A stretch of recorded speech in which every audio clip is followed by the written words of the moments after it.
Brigitte Macron. 100% classe et jambes pour un rendez-vous très spécial à l'Élysée. Ce lundi avait une saveur particulière pour la première dame, Brigitte Macron. La femme du président recevait la visite d'Olena Zelenska, la femme de Volodymyr Zelensky, président ukrainien, en plein conflit avec la Russie. À l'occasion d'une conférence exceptionnelle organisée à Paris au sujet de cette terrible guerre et de la reconstruction de l'Ukraine. Les deux femmes se sont retrouvées. C'est plus chic et élégante que jamais, même en pleine vague de froid, que Brigitte Macron a attendu son invité sur le perron du palais de l'Élysée. Brigitte Macron portait un sublime tailleur-jupe en tweed, agrémenté de boutons dorés. Pour braver les températures glaciales de ce milieu du mois de décembre, la première dame avait opté pour une paire de collants noirs opaques galbant parfaitement ses jambes de rêve. Face à elle, Olena Zelenska n'était pas en reste. Digne, la première dame ukrainienne a été accueillie les bras ouverts par Brigitte Macron.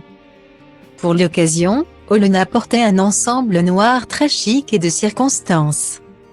Style diva place Holdé A1 et A1, 300 px, minimum 250 px, at media screen end, minimum 990 px, div. A place Holdé A1 et A1, 620 px, minimum 350 px, style. Au fil du temps, et particulièrement depuis le début du conflit, Brigitte Macron et Olena Zelenska sont devenues de grandes amies. Leur retrouvaille de ce lundi 12 décembre était d'ailleurs des plus chaleureuses.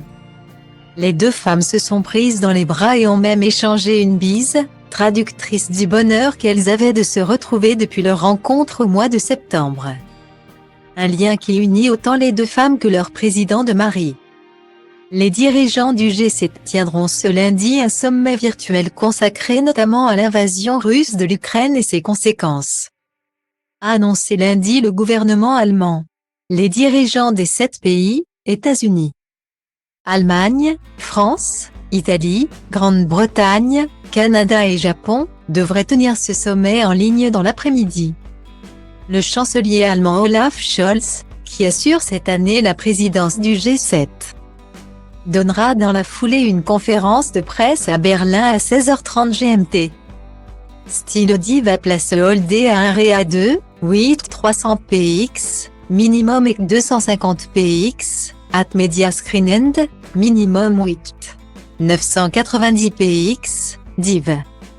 A place Holdé A1 et A2, 620 px, minimum 350 px, style. Dimanche, le président ukrainien Volodymyr Zelensky s'est entretenu tour à tour avec ses homologues américains Joe Biden et français Emmanuel Macron pour préparer ce sommet, ainsi qu'une conférence de soutien à l'Ukraine organisée mardi à Paris, selon l'Élysée.